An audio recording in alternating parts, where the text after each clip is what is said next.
fondamentaux qui sont l'essence, la base de toute réussite, je crois que nous pouvons être sûrs que dans quelques années, quelques maigres années, vous serez là où nous sommes assis aujourd'hui.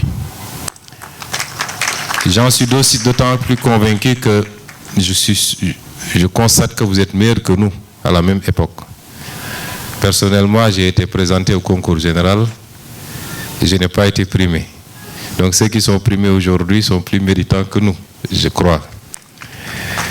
Et vous féliciter et vous dire que cette fierté ne s'arrête pas à des félicitations.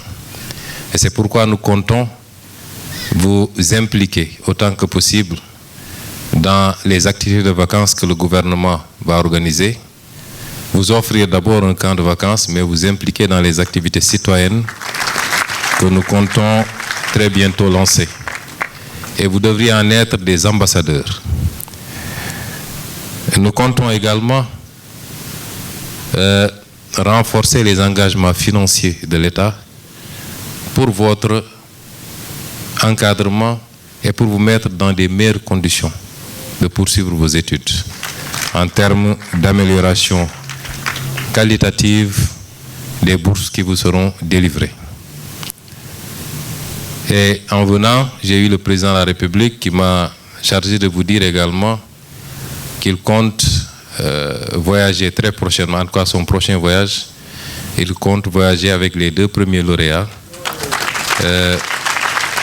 pour vous montrer combien il est fier de ce que vous avez fait, mais surtout vous montrer que déjà nous avons la conviction que vous avez les aptitudes pour être président de la République, pour être ingénieur dans les domaines les plus pointus, pour être Premier ministre, pour être. Je voudrais dire également que l'excellence doit être un objectif et pas une finalité. Dans une société, tout le monde ne peut pas être excellent. Et le culte de l'excellence, nous devons tous le cultiver et le nourrir, mais il ne doit pas écraser tout le reste. Une société a besoin d'excellence, de gens excellents, mais elle fait aussi avec des gens moins et des gens moins bons. Et la responsabilité de la société, c'est de tout faire pour que tous les fils et toutes les filles de ce pays puissent être embarqués dans l'aventure commune du moins, celle de la construction d'un Sénégal prospère, juste et souverain. Et c'est pourquoi aujourd'hui nous célébrons l'excellence dans un domaine particulier, l'éducation. Mais je considère que chaque Sénégalais doit travailler à être excellent dans son secteur. Le jeune qui n'a pas pu prospérer dans les études et qui est marchand ambulant doit se donner l'objectif d'être excellent dans ce qu'il fait pour demain être un grand homme d'affaires, un patron d'industrie. Le jeune qui n'a pas pu développer de très grandes aptitudes dans les études et qui se reconvertit dans des métiers doit avoir l'objectif d'être excellent dans ce qu'il fait pour demain pouvoir également porter ce métier vers des niveaux beaucoup plus hauts. Et il en va de soi dans tous les autres segments, l'agriculture, la santé, l'agriculteur, le médecin, le sportif et dans toutes les autres disciplines. Je me réjouis en tout cas d'être là et je voudrais dire au même titre que tout le monde, puisque ce matin, Monsieur le ministre de l'Éducation nationale, il y a eu un impair dans l'organisation et la primature n'avait pas été sollicitée ou invitée. Et je me suis senti largué lorsque tous les ministères ont commencé à annoncer leur participation à récompenser les récipiendaires. Et je voudrais dire ici que la primature effectivement accordera une enveloppe de 50 millions pour accompagner également les récipiendaires. Pour en venir maintenant aux questions, je crois que la question qui a été posée par le général, je l'ai appelé le général ce matin, Je suis sûr qu'il sera très bientôt un grand général. Et c'est une question assez complexe. Si je devais y répondre, je vous dirais que j'ai tout le temps et toujours peur, comme tout le monde. C'est un sentiment tout à fait humain.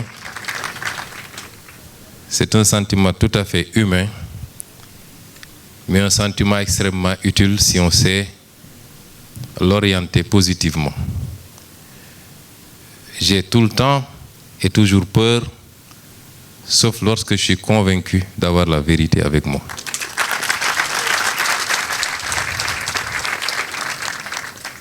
Et je voudrais, en m'adressant aux jeunes, leur dire de briser les chaînes de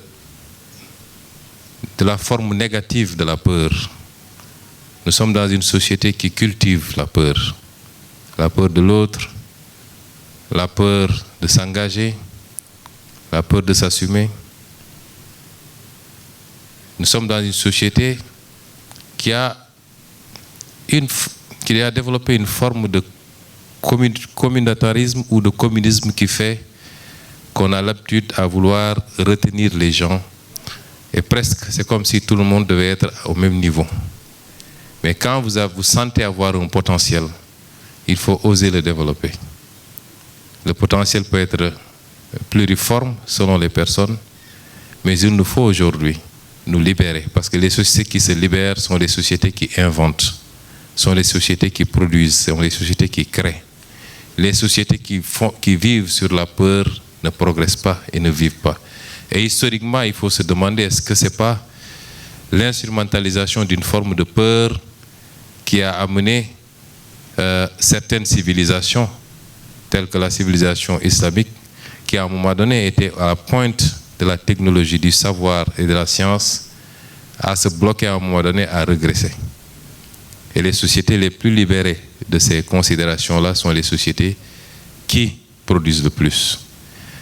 Donc, nous sommes par essence des êtres humains formatés par le Seigneur pour éprouver des sentiments, la peur, la joie, la désolation, et ainsi de suite, qu'il nous faut tous travailler à gérer, à canaliser, à dompter plus ou moins, et surtout à traduire en énergie positive pour aller vers l'essentiel.